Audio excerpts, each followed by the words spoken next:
The Ahom. अब बात होगी अहोम की, यानी कि एक और ट्राइबल कम्युनिटी की, एक और जनजातीय समूह की।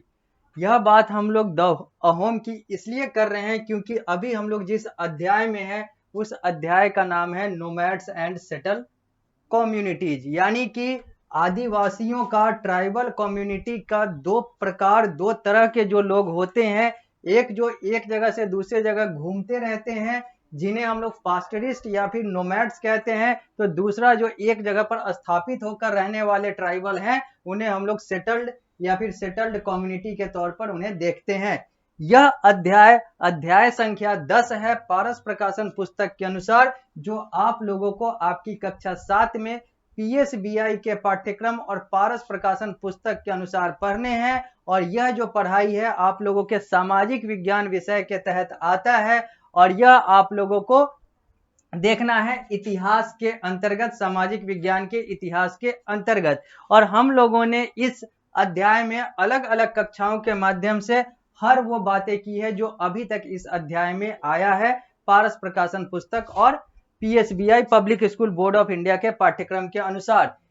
यह जो सामने आप लोगों को दिख रहा है यह पृष्ठ संख्या 117 है। यहीं से इस अध्याय की शुरुआत होती है पारस प्रकाशन पुस्तक के अनुसार। हम लोगों ने पृष्ठ संख्या 117 को कर लिया, 118 को कर लिया। अब हम लोग पृष्ठ संख्या 119 पर आएंगे और 119 पे जो द अहोम है यहां से इस कक्षा को आगे बढ़ाएंगे, इस अध्याय को आगे बढ़ाएंगे और बात करेंगे अहोम की कि ये जो अहोम ट्राइबल कम्युनिटी होता है ये होता क्या है, इसकी खासियत क्या है, ये होते कैसे हैं।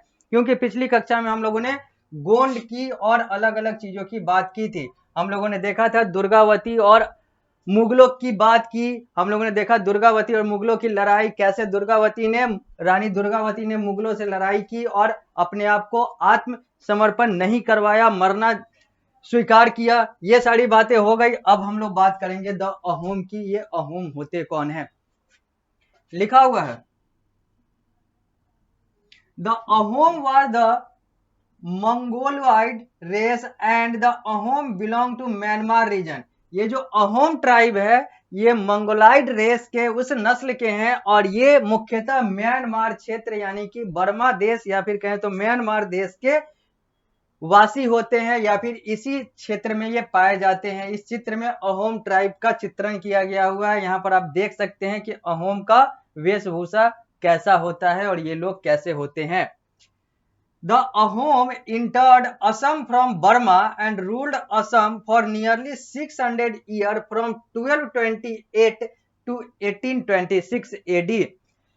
चूंकि यह बर्मा से है, बर्मा का अब नाम हो चुका है म्यांमार, चूंकि यह बर्मा से है, म्यांमार से है और उधर से हमारा असम और ये सारे जो पूर्वोत्तर भारत के कुछ राज्य हैं उनका बॉर्डर, उनका सीमा लगता है। तो ये उस समय जब इनकी भारत में एंट्री हुई थी उस समय यह असम में, उस समय के असोम में सबसे पहले ये आए थे म्यांमार से, यानी कि एक दूसरे देश से भारत आए थे। तो भारत में सबसे पहले इन्होंने असम के रास्ते से प्रवेश किया था, असम में आए थे और असम में आने के बाद वहां पर लगभग असम में इन्होंने 600 साल के आसपास राज किया। वर्ष 1228 से 1826 की बात है ये। आगे, Ahom had to face the Mughal attack, but the Mughal control could not last long।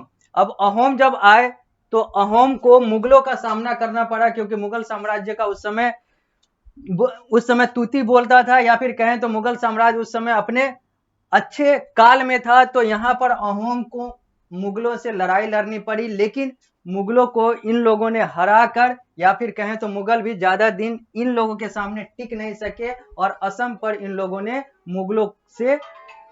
मुगलों को हटाकर लगभग 200 साल तक राज किया, जो कि 1228 से 1826 तक की बात है, 198 साल। Ahom king we are called Swarga class. Ahom king को स्वर्ग क्लास यानी कि स्वर्ग वर्ण या फिर स्वर्ग वर्ग से कहा जाता था। The king were selected from a small number of family. जो यहाँ पर राजा का चुनाव होता था वो एक परिवार के जो छोटे जो संख्या है वहीं से राजाओं का चुनाव होता था अहोम में, अहोम ट्राइब में। Ahom state dependent upon forced labour and those who were forced to work were called as PACS. Ahom जो थे, अहोम जो साम्राज्य हुआ करता था उस समय फोर्स लेबर यानी कि कहें तो बंधुआ मजदूर वाला ये सारा कुछ प्रणाली होता था, और बंधुआ मजदूर को उस समय पैक्स कहते थे। ये था अहोम ट्राइब के समय के शासनकाल की कुछ बातें। आगे लिखा हुआ है, people from densely populated area they are shifted to less populated area. वैसे लोग जो जहां पर घनत्व तो ज्यादा हुआ करता था, जहां पर बहुत सारे लोग हुआ करते थे, वहां से लोग मूव करते थे, शिफ्ट हो जाते थे वहां पर जहां पर जगह पर्याप्त था लेकिन आबादी जनसंख्या नहीं थी। एक जगह बहुत सारा जनसंख्या, एक जगह कम जनसंख्या, तो ज्यादा जनसंख्या वाले क्षेत्र से लोग कम जनसंख्या वाले क्षेत्र में आते थे ताकि सारा कुछ बैलेंस या फिर कहें तो संतुलित या फिर संतुलन बना रहे। The Ahom society was divided into clan of खेल विच कंट्रोल्ड सेवरल विलेजेस। जो अहोम सोसाइटी है या फिर कहें जो अहोम सोसाइटी था, अहोम समाज था, वो विभाजित था क्लैंस ऑफ खेल में, जो कि अलग अलग गांवों को कंट्रोल या फिर कहें तो हिंदी में नियंत्रित करता था। The Ahom started rice cultivation. Ahom जो है ये धान की खेती करते थे, चावल की खेती करते थे। They remained the ruler of eastern plain of Assam till their kingdom was annexed by the British in 1825 AD. इन्होंने असम में बहुत लंबे समय तक राज किया। भारत के पूर्वी क्षेत्र में बहुत लंबे समय तक इनका साम्राज्य रहा, और तब तक साम्राज्य रहा जब तक ये ब्रिटिश से हार नहीं गए, यानी कि वर्ष 1825 में ब्रिटिश के आने के बाद अहोम साम्राज्य का पतन हो गया। Ahom could resist for long time as they knew the use of firearm and were capable of making gunpowder and even cannons. यहाँ पर अहोम की थोड़ा की बात की जाए तो अहोम की खासियत बाकी ट्राइब की तुलना में ये थी कि अहोम जो थे वो सिर्फ जंगल और इन सारे चीजों पर निर्भर नहीं थे। अहोम जो थे उनको बंदूक भी बनाना आता था, तो अहोम को और भी अलग अलग तकनीक के आधार पर बहुत सारे अलग अलग आर्म्स एंड एम्युनिशन, गोला और बारूद, ये सारी चीजों को भी बनाना आता था। उन लोगों को ये क्षमता थी कि ये सारा कुछ बना सके, और इसी कारण से अहोम जो है लंबे समय तक उन्होंने राज किया, क्योंकि उन्हें अपने आप को बचाने या फिर अपने आप के क्षेत्र रक्षण के लिए उन्हें पर्याप्त कुशलता थी, कौशलता थी। The way of life was dependent on community. अब जैसे हर ट्राइब में यही होता है कि समुदाय ही, उनका समाज ही जीवन जीने का तरीका निर्धारित करता है, तो अहोम भी तो कोई अलग से थोड़ी थे, ये भी तो उसी ट्राइब के हिस्सा थे, तो ये भी अपने कम्युनिटी पे डिपेंड करते थे अपने जीवन जीने के लिए। All decision the Vaishnav faith that was popular in the Brahmaputra valley. इनका जो डिसीजन, जो निर्णय होता था वो वैष्णव विश्वास के आधार पर होता था, जो कि ब्रह्मपुत्रा वैली में अक्सर देखने को मिलता है। But at the same time, लेकिन अगर एक तरफ ये बात कर रहे हैं तो दूसरी तरफ Ahom continue to worship their own tribal God.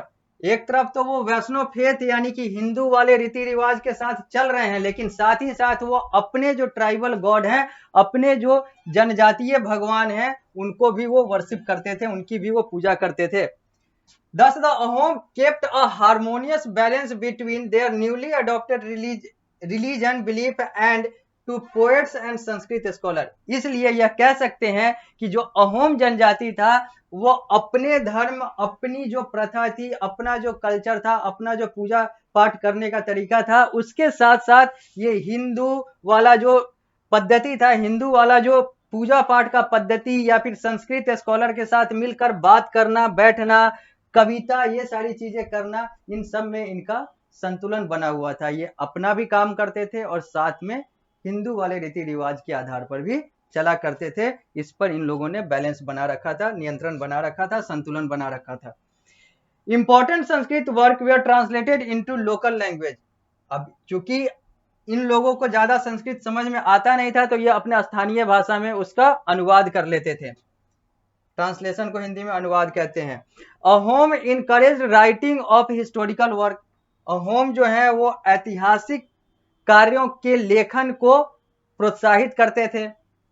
Ahom prove that the tribal power could become strong as binding both new and tradition value.